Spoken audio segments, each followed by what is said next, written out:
तो दोस्तों कैसे हैं आप सब। उम्मीद करता हूं आप सब बेहतर होंगे, सकुशल होंगे।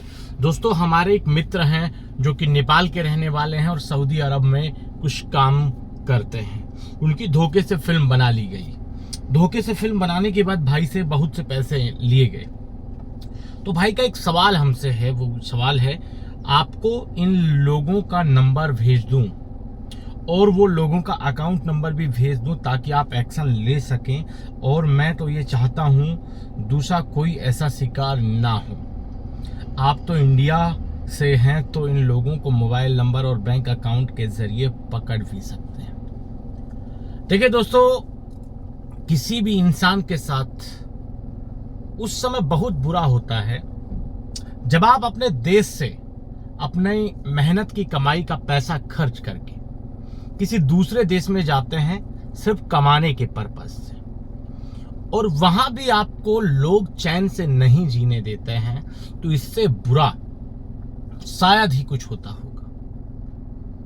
उस नेपाल के भाई की धोखे से फिल्म बनाई साइबर अपराधियों ने। भाई से पैसे की डिमांड की गई। भाई से कुछ दिरहम, जो कि सऊदी अरब में शायद दिरहम चलते होंगे, वो भाई से लिए गए।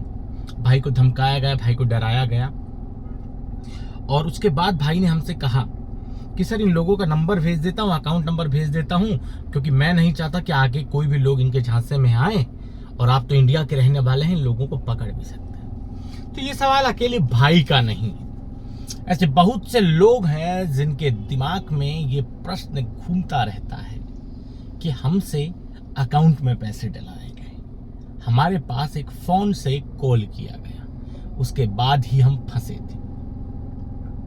तो पुलिस इनको आसानी से पकड़ सकती है उस अकाउंट नंबर की बदौलत, उस मोबाइल नंबर की बदौलत। तो दोस्तों मैं सबसे पहले आपको बता देता हूं कि आपको सबसे पहले ये जानकारी मालूम होना चाहिए कि इन साइबर अपराधियों का जो सबसे बेस, यानी कि इन साइबर अपराध का जो सबसे मूल आधार है, वो होते हैं फर्जी बैंक अकाउंट्स, फर्जी सिम कार्ड्स।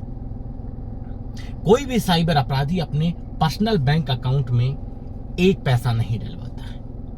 कोई भी साइबर अपराधी अपने पर्सनल सिम कार्ड से किसी के पास फोन नहीं करता है। ये चीज आपको पता होनी चाहिए।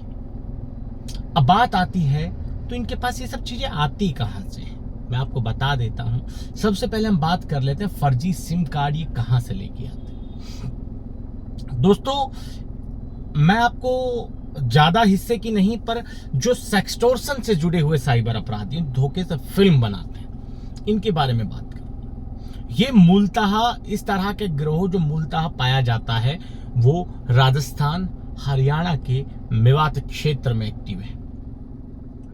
इन लोगों को सिम सप्लाई करते हैं बाहरी लोग, यानी कि कुछ लोगों का एक गिरोह है जो सिर्फ सिम की सप्लाई करता है। वो लोग बाकी दूसरे स्टेट से, यानी कि ये खुद हरियाणा राजस्थान के रहने वाले हैं। तो हरियाणा से मान लो कि आप मेवात क्षेत्र अलग है, और दूसरा क्षेत्र हो गया आपका सोनीपत, हो गया झज्जर, हिसार, करनाल, पानीपत, पंचकुला। यहाँ के लोगों के आईडी पर सिम एक्टिवेट कराई जाती है।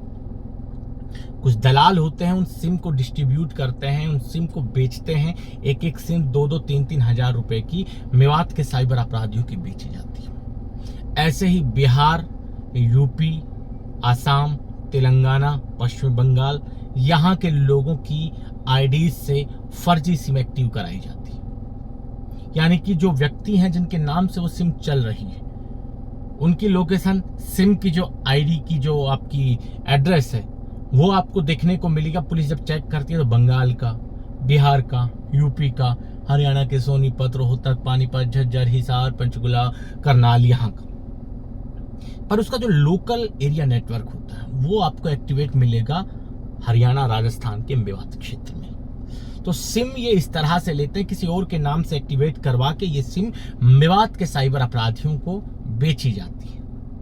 अब बात आ जाती है बैंक अकाउंट्स की। तो बैंक अकाउंट्स के साथ भी यही सिस्टम है। फर्जी बैंक अकाउंट्स को एक्टिवेट कराने में जो बैंक के कर्मचारी हैं उनका भी योगदान रहता है। उनकी मिली भगत से ही फर्जी बैंक अकाउंट्स ओपन किए जाते हैं। उनको फर्जी बैंक अकाउंट्स ओपन करने के कमीशन मिलता है, पैसा मिलता है। लोगों को लालच दिया जाता है, मासूम लोगों को, कि आपको प्रधानमंत्री आवास योजना के तहत कुछ बेनिफिट मिलेगा, प्रधानमंत्री बीमा योजना के तहत बेनिफिट मिलेगा।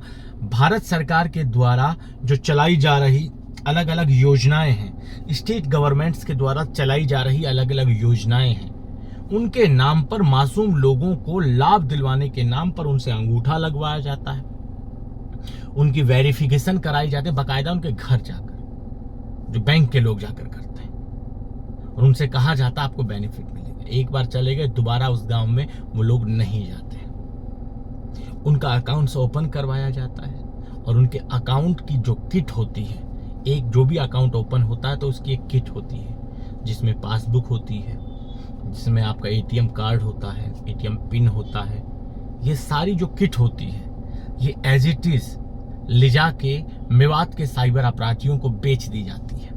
ये फर्जी अकाउंट 4 से 5 हजार में मेवात के साइबर अपराधियों को बेचे जाते हैं। बीच बीच में पुलिस द्वारा ऐसे कई गिरोह पीछे, मतलब अपने भूतकाल में गिरफ्तार किए गए, जिनके पास से एक्टिवेट नए फर्जी सिम कार्ड बरामद हुए, जिनके पास से फर्जी बैंक अकाउंट्स किट सहित गिरफ्तार हुए, जो डिस्ट्रीब्यूट होने थे राजस्थान, अलवर, भरतपुर, हरियाणा, नूह, मेवात के साइबर अपराधियों को। ये किट उनको बेची जाती है, उनका पैसा उनमें आता है। फिर वो लोग क्या करते हैं, एक अकाउंट से दूसरे अकाउंट में जाने के बाद सीधा थ्रू एटीएम से कैश निकलवा लेते हैं।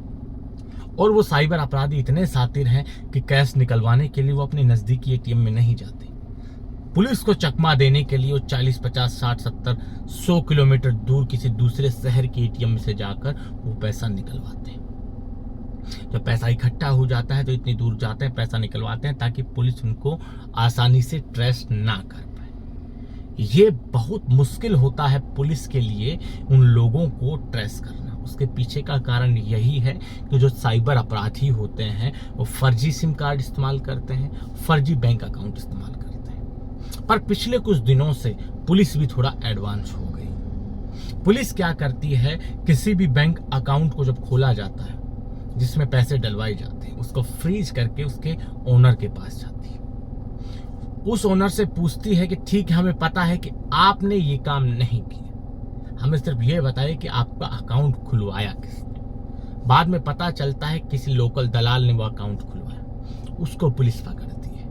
उसके बाद उससे पूछा जाता है कि आपकी सहयोगी कौन है बैंक में, तब वो बताता है बैंक में फला कर्मचारी हमारा इस तरह का काम करता है। पुलिस उसको पकड़ती है। उसके बाद पुलिस उनसे पूछती है कि आपने ये अकाउंट किनको डिस्ट्रीब्यूट किए, किनको बेचे। तो पुलिस उस क्षेत्र में जाती है। एक तो ये प्रोसेस है पुलिस की अपराधियों तक पहुंचने की।